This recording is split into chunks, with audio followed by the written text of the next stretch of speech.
Ngibingelele kuwe mlaleli, ngathemba usaphila-ke.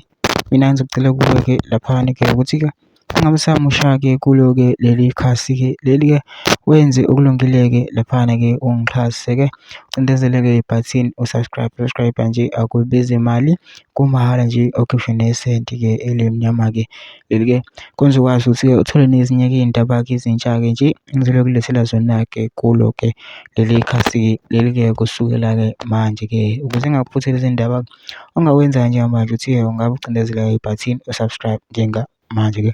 Udaba kulethele lona-ke namhlanje-ke laphana-ke lithi-ke owe-Action SA-ke laphana-ke useveze-ke laphana ukuthi usayo-ke okwenziwe-ke i-DA laphana-ke eThekwini-ke laphana-ke e-KZN-ke laphana-ke. Kodwa-ke angifuni-ke mina ukuthi-ke wezwa ngami phela into nje ngizodlala-ke ividiyo yakhe Mlisa-ke uzwele wena ukuthi-ke uthini-ke ukuthi-ke yini le eyenziwe-ke i-DA laphana-ke efaka i-MK-ke ethi usayo-ke laphana-ke. Mntwana ngizodlala-ke ividiyo-ke uzwele, ngicela phansi mesuzwile-ke le video le ungene kuma-comment section-ke ufushe uvo lwakho ukuthi wena-ke ucabangani-ke ngalo-ke lolu daba-ke lolu-ke masucindezela nebhathini nje usubscribe nje akubizi imali, kumahhala nje ukhishwe nesenti-ke elimnyama-ke leli-ke khonza ukwazi phela ukuthi-ke uthole nezinye iy'ndaba-ke ezintsha-ke njengoba ngikufakela zona-ke kulo-ke leli khasi leli-ke kusukela-ke manje-ke. Nawe-ke le video-ke awuyithokozele.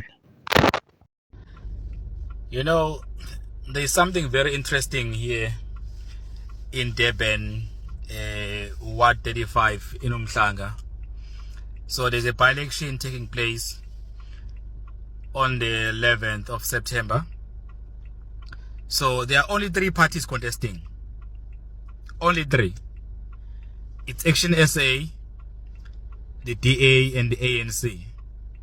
They are contesting Ward 35 by-election. But when you look around, the DA have boards all over. This board says stop MK, vote DA. Doesn't make sense. How you say to voters they must stop MK where MK is not even contesting? Let me just show you. I'm driving this.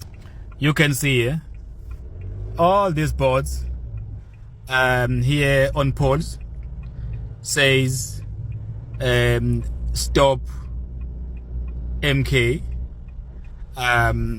but the very same MK is not contesting. Doesn't make sense.